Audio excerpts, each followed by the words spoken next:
Don and I have been married for about 20 years now. It's a third marriage for both of us. We're in that. Um, Between us, we have 12 children and 39 grandchildren and 20 plus great-grandchildren and one great-great-grandchild. So we have a large family that lives all over this country. And yeah, we're very happily retired. And our life is creating things and being together and our spiritual journey. That's basically us. Poetry just has become my life. It's And that was interesting because after his second wife passed, first wife of 34 years died of a brain aneurysm. Mhm. And his second wife, who they were married 11 wonderful years, good one, died of cancer. And after she passed and he was almost 70, it was like, what next? And he kind of really prayed and called in what next and started getting poetry in his sleep. Had never read poetry really, liked poetry, interested in it. And that's how we met, was at a poetry. And the poems just started flowing in little bits and pieces. And now, about 23 years later, there are almost 900 of them. And we have them on a shelf that long. And the amazing part is not the poems. The amazing part is that every one of those, almost 900 of them now, have been, each one has a Collage. a collage, yeah. And I don't know of a single collection of poems anywhere in the world that big that is illustrated. Poems just don't get illustrated, but Wendy does it. That's what happens when you have a Christmas vacation after you're engaged but not married. So you do it for a few poems for his Christmas present. Now you're locked in. Yeah. She did my first 20 poems. And then when I came back, she had a big surprise for me. And I made such a fuss about it that every time I get another 10, 15, 20 poems, she gets out her pictures, and she has about 3 or 4 file cabinets full of pictures from magazines that depict, can you even believe this? She takes metaphysical, spiritual things and presents them visually. Can you imagine the imagination that it takes to do that? 900 times? It's amazing. I don't think there's a poem, I don't think there's an anthology of poems anywhere like this. Not because of what's in the poems, but because they're illustrated. What is something somebody here might not know about you? For me, probably, I love to dance. I love to dance. Don't do much of it anymore right now. Once it's possible to shift the energy in that to change, but I love to dance.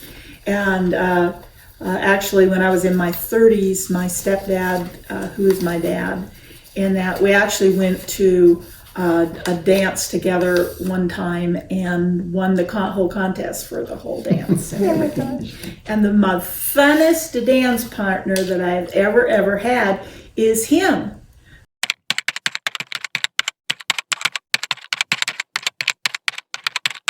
Unity itself, we were living in Las Vegas, New Mexico. We were going to a Presbyterian church, which he belonged to, but I couldn't say their credo to do it, but very wonderful, and we loved it and everything, and had no intention of leaving. And one night he sat up in bed and said, "We got to get out of here." And within just a few weeks, we were in Joplin, Missouri, looking for a place. It was the right place, and we were both really confused. The Spirit was leading us to like the buckle of the Bible Belt, because that didn't seem, right. But it was perfect, and we were there.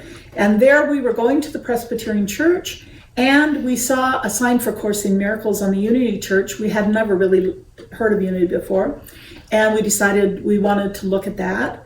And so we went there, and we kind of liked that. We went to both of them, but the energy moved at Unity, and it didn't at the other. So that's how we got into Unity. And then you can tell how we got to Springfield.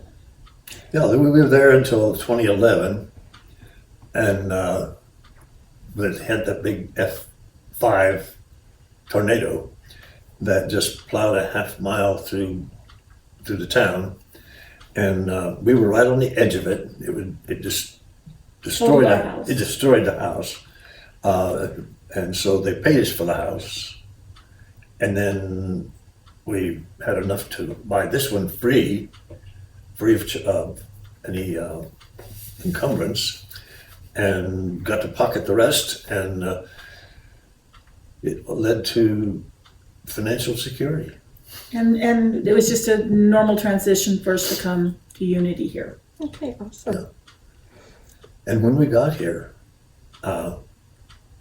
we met the people, and there was a class being held in the social hall here by Kenneth Reitmeyer, and he just made us so welcome. Yeah. He just all but came unglued when he heard what happened and how we happened to come here, and he just made us feel right at home. Yeah, leading the Abraham Hicks group is probably the best thing here. And although they're not actually affiliated with Unity, they're separate.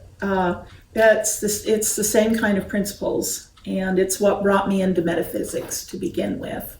So that's where my heart is, and it's my filter. Each one of us that come in to Unity come in sometime with different filters, and that's a good thing. That's a good thing. The diversity here and the acceptance of diversity is one of the best things to me. And it is to me too.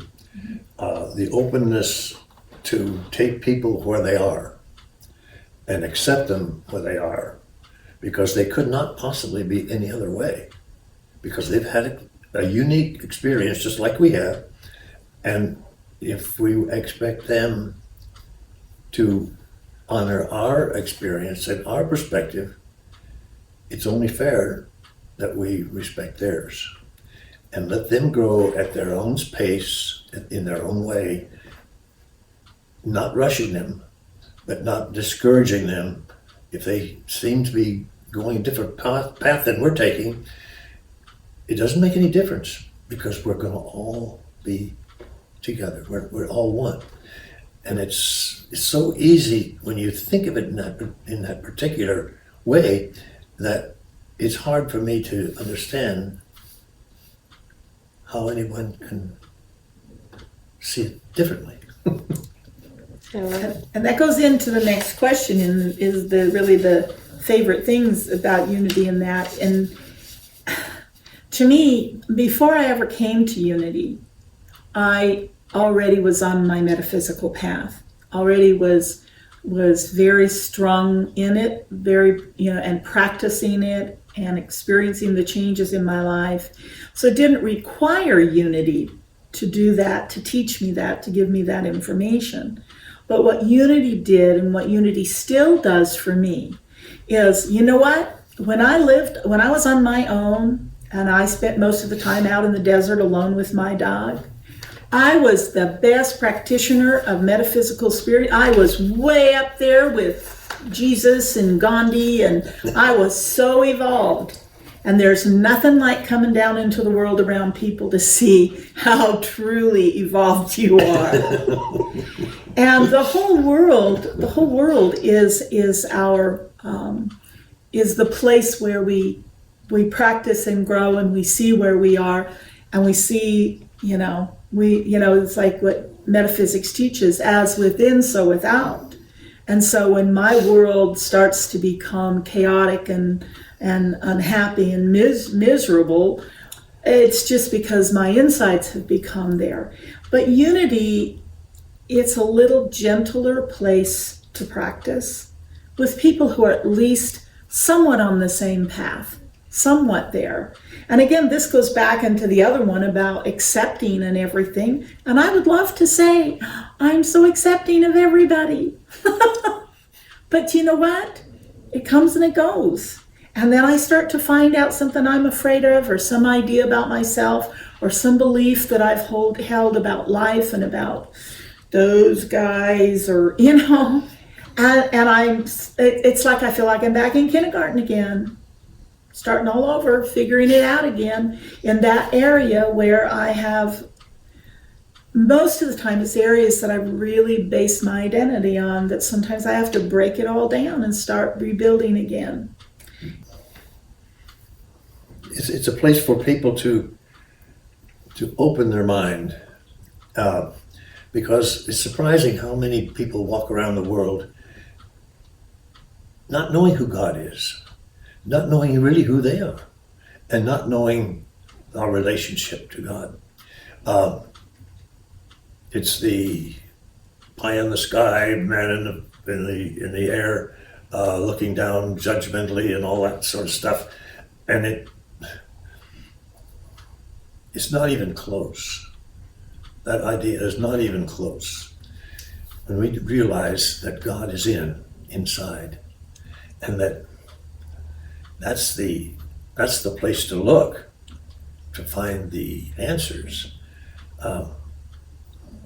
It's almost like it's a secret, but it's been there for thousands of years.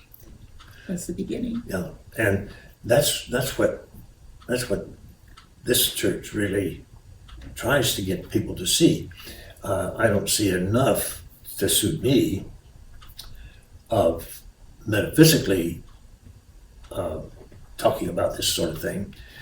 It doesn't go deep enough to satisfy me, but this is the best we can find. This is the best place for us.